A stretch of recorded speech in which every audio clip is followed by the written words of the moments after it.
მოგესალმებით ბაიას YouTube არხზე. ეხლა გაჩვენებთ ბინას, რომელიც ჯამში არის 100 კვადრატული მეტრი, თუმცა აქედან 33 კვადრატული მეტრი ვერანდაა.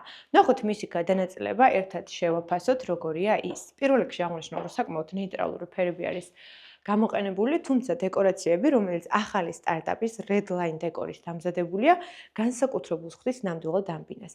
გეტყვით აქ, რომ ფუნქციურად არის საკმაოდ დატვირთული, იქიდან გამომდინარე, რომ ზოგადად პატარა სივრცე გვაქვს და გვჭირდება ტევადი სათავსოები, საკმაოდ დიდი კუნძულია, სადაც შეგვიძლია რომ თავისუფლად ვივახშმოთ და ვისატილოთ.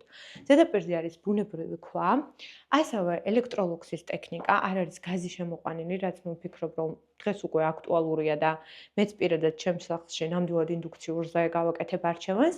ჭურჭლის სარეცხი მანქანა, ეს თემაც ვფიქრობ, რომ აღარ არის უკვე სალაპარაკო, ისევე როგორც დღეს სარეცხი მანქანა სჭირდება ყველა ოჯახს, ვფიქრობ, რომ ჭურჭლის სარეცხი მანქანაც ანალოგიურად საჭიროა. მომწონს ის, რომ ეს ორი ზედაპირი ერთმანეთის თანხვედრაშია და არ გვაძლევს რაღაცა განსაკუთრებულს, აქ რო სხვა ფილა ყოფილიყო, სხვა ფერი, მგონია რომ საერთოდ სხვა იერსახეს მივიღებდით. ჩაშენებული არის ასევე მაცივარი და ესეთი ძალიან ლამაზი ღია დეკორით არის გამოყოფილი. რო შემოვდივართ, ბევრი ტიხარი არ არის, რაც ასევე უზრუნველყოფს იმას, რომ სივრცის შეგრძნება გვაქვს. თუმცა სივრცის შეგრძნებას გარდა იმისა, რომ ტიხრების ნაკლებობა გვაქვს, გვაძლევს მაღალი ჭერი. განათებაც სწორად და კარგად არის დაგეგმარებული. აქვე ვიტყვი ამ სკამებზე, რომ არის კომპანია სკამის მიერ დამზადებული, ეს არის ქართული კომპანია, რომელთაც მე პირადად ძალიან ვამაყობ. და აქვე გადავინაცვლოთ ახლა მოსასვენებელ სივრცეზე. ისევ და ისევ დეკორაციები, როგორც აღნიშნე, ეკუთვნის სტარტაპს, Redline დეკორს.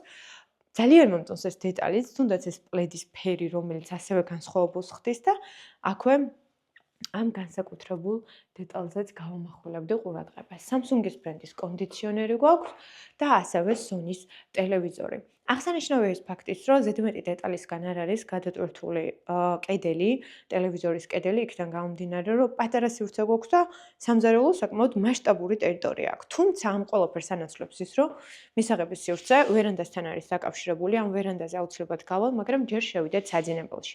ესე იგი, შიდა სივრცე ჩვენ გვჩება დაახლოებით 68 კვადრატული მეტრი, 67 და გვაქვს ორი საძინებელი, ორი სველი წერტილიც. ეს სივრცეც ანალოგიურად უკავშირდება ვერანდას, სხვათა შორის ის ფაქტიც მინდა აღვნიშნო, რომ ძალიან მალე ამ ბინის საკუთრებაში შევა წინ ეზოც და მომწონს ეს კილოს ფაქტურის ფარდებიც.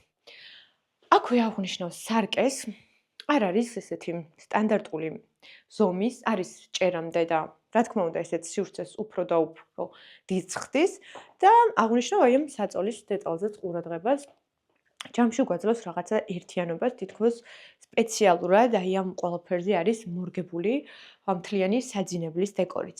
განათება ჭერიდან ჩამოდის, არის განსხვავებული ფერის, რაც ამ თეთრო თითქოს ერთი შეხვედით ერთფეროვან საძინებელს უკვე გამორჩეულს ხდის. მთავარი კი ამ საძინებელში არის საგარდირო სივრცე და საგარდირო სივრციდან ძალიან საინტერესოდ აქვთ დაგეგმარებული ხვდებით სველ წერტილში. სველ წერტილის ფილა ჩემთვის რაღაცა მექსიკურ აბაზანებთან ასოცირდება, რაც ძალიან მიყვარს, შეშენებული უნიტაზის მექანიზმი და შეხედეთ. ამ ბინის მგონია რომ სავიზიტო ბარათია, უფრო მეტადაც შეგვიძლია ის გავანათოთ, დავაკვირდეთ, თავისუფლად ორ ადამიანს შეუძლია რომ აქ დაამღლელი დღის მერე ინებიუროს. ეხლა კი სანამ უკვე მეორე საძინებელს ვნახავთ თავისი საერთო სველი წერტილით, გადავინაცვლოთ ვერანდაზე, იქამდე კიდევ ერთ დეტალზე გავამახვილებ ყურადღებას, ძალიან საინტერესოა იქ განათება, როგორც არის გადანაწილებული და მინდა გითხრათ, რომ ძალიან ბევრი რამე არის ამ სახლში ის, რაც ხელნაკეთია და ექსკლუზიურად ამ სახლისთვის არის შექმნილი. ეს უძრავი ქონება იყიდება, ამასაც შეგახსენებთ. ეხლა კი ვერანდა, უკვე რო გადიხარ რაღაცნაირად განწყობა გეცვლება, არის სუფთა ჰაერი. აღნიშნავ ამ დეტალსაც, რომელიც, რა ვიცი, მე ყოველთვის ბავშვობაში მაბრუნებს, თუმცა არც ერთი პერიოდი არ ყოფილა ჩემი ცხოვრების, სადაც ესეთი რაღაცები არ გამომიყენებია და შანს მოკლედ ხელიდან არ უშვებ. ზეთისხილის ხეებია ჩემს უკან, ღამე არის ძალიან საინტერესო, რადგან ვერანდა არის განათებული, აი მაგალითად ეს ხეც კი განათებულია და აქაც გვაქვს პანელური განათება და ასევე სასადილო მაგიდა. მე პირადად თუ გადავწყვიტავდი მაგალითად ამ ქონების შეძენას, აუცილებლად შევმინავდი დროთა განმავლობაში, რა თქმა უნდა, ნებართვით და ეს იქნებოდა სივრცე, სადაც ზამთარს და ზაფხულს გავატარებდი.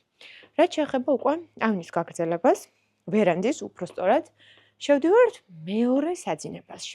ეს საძინებელი შედარებით მომცრო ზომის არის. იქამდე გვხვდება ასევე ტევადი კარადა, სადაც გათბობის სისტემაა, თუმცა ადგილი ყოველთვის არის და აქ მე ვახსენებ კომპანია მაგის, რომელთანაც მე ბევრჯერ მითანამშრომლია და ყოველთვის დროულად და მაღალი ხარისხის ავეჯს ამზადებს გარე ავეჯს. ეს კი უკვე სივრცე, ზოგისთვის საძინებელი იქნება და ალბათ ზოგისთვის სამუშაო ოთახით საკმაოდ ნათელი. ეხლა კი დავბრუნდეთ ისევ შემოსასვლელ სივრცეში. ძალიან საინტერესოა ეს დეტალიც. ასევე აქ გვაქვს სარკე, რომელიც ჭერამდეა და კარადაც. დღეს ფიქრობ, რომ ესეც ყველაზე საჭიროა, რომ სულ წერტილში გქონდეთ სარეცხ მანქანასთან ერთად საშრობი, ასევე ჰიგიენური დუში. მოკლედ, ეს უძრავი ქონება იყიდება. მე პირადად ვთვლი, რომ მის ინტერიერი საკმაოდ საინტერესოა, არასტანდარტულია, მათ შორის ახლა ჩემს უკან რასაც ხედავთ, გარე განათებაც, ეს გარე განათებაც კი ხელით არის დამზადებული. საკმაოდ ბევრი მსურველი ყავს დამქირავების, თუმცა მესაკუთრემ გადაწყვიტა მისი გაყიდვა. ვისაც გინდათ კერძო სახლი და თან გეზარებათ კერძო სახლის მოვლა ჩემსავით, მათთვის ეს არის საუკეთესო გადაწყვეტილება იცხოვრონ მსგავს კორპუსში და რაც მთავარია ეს კორპუსი არის კერძო სახლების დასახლებაში. წინ შეუძლებელია, რომ რაიმე აშენდეს, კოეფიციენტიც არ არსებობს და სულ კერძო სახლებია. ხეთს ვერასოდეს ვერ დაგიფარავთ და იმედია ჰაერსაც ვერავინ ვერ წაგვართმევს. დეტალური ინფორმაციისთვის გადმოდით ჩემ Instagram გვერდზე, გამოიწერეთ ის, მოგწერეთ პირად შეტყობინებებში და ველით თქვენ გამოხმაურებას. დროებით და წარმატებულ დღეს გისურვებთ.